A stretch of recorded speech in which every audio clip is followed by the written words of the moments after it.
If only in 2020 the Dems could get away with such harmless banter. Donald Trump's opponents are in fear. The media are chewing the story over and over. They're loving it. Maybe it's their last chance to get a piece of the Trump-hating pie. But hey, seriously, people as important as the former head of the CIA are super worried. He's like a cornered cat, tiger, and he is going to lash out. Mr. Brennan even wants Mike Pence to suddenly turn his back on POTUS and save America from the wild, lame duck. I think they would seriously consider invoking the 25th Amendment and, pushing Donald Trump out. All right, well, after the Obama administration, here's some of them in November 4 years ago, ahead of Trump's move to D.C., began doing everything to turn his White House stay into misery after they planted the Russiagate bomb under the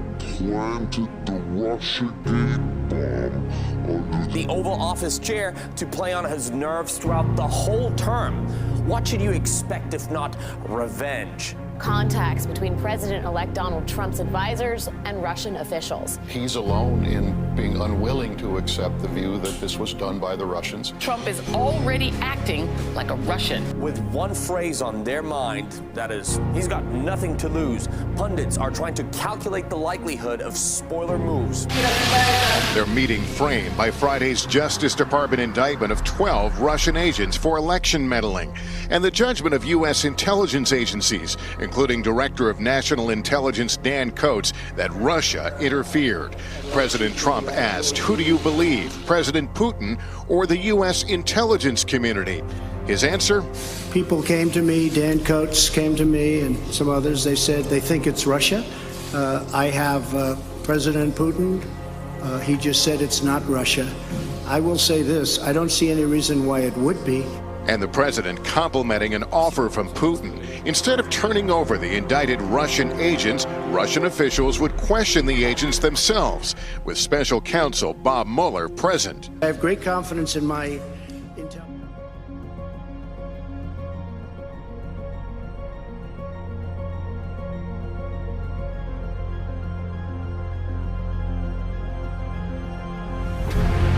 They hide behind Twitter hashtags, Facebook ads, and fake news stories. They're the work of bots and trolls, and one of the most skilled countries at deploying them is Russia.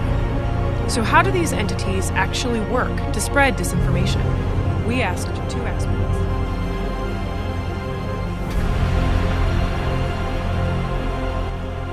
Remember this post of Bernie Sanders bashing Hillary Clinton? Or this Facebook ad from South United? Maybe you recall this protest promoted by Black Matters US. All of those social media accounts were fake, part of a now well-documented effort by Russia to disrupt the US election.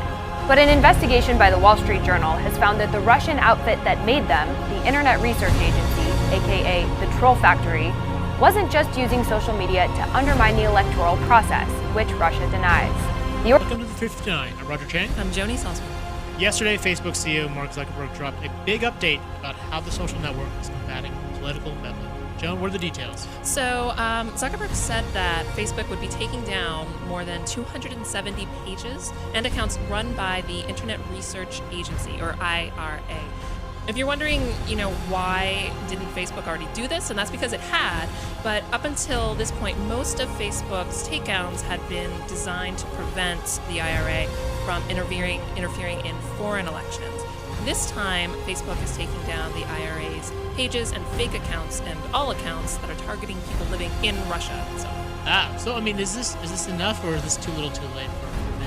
Well, I think one thing that it definitely shows, especially in the way that Facebook announced this move, is how much more transparent they're willing to be about what they're actually doing. President Trump has just fired his defense secretary. It's always big news when the Secretary of Defense is fired, and that is what President Trump says he has just done to the now outgoing Secretary of Defense. So, what now? Did Trump do it to pull out of Afghanistan all of a sudden? Or start operations against Iran? Even without triggering World War III, what if the angry duck ruins the final hopes for the revival of the nuclear deal with Iran by throwing new sanctions at them? Could he stun the Dems by pardoning Julian Assange? It was him who helped shine the light on the DNC emails 4 years ago, right? What if another Trump Twitter rant causes a new wave of street unrest? What if he reveals something classified and dodgy that would hurt America? Although some would say he's the kind of president who has more to hide than to reveal. Anyway,